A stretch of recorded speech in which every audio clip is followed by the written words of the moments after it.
Hello everyone, my name is James, and in this video I will show you how to order patches on our website.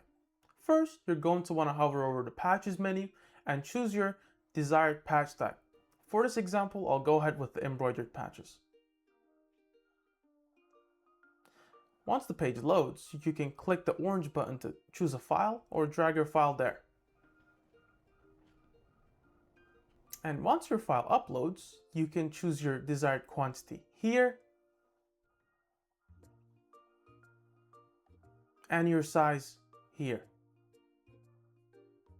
Once you're done that, you can customize your patches by choosing your background type, your outer shape, your background color, and your outline color, as well as your backing, of course.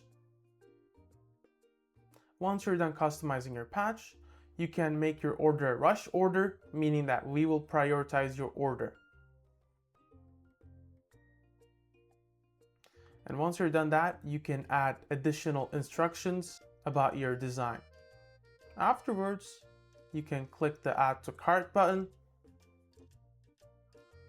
and it will show you all your order details here. And if you're satisfied with them, you can click the Checkout button, and you're all set.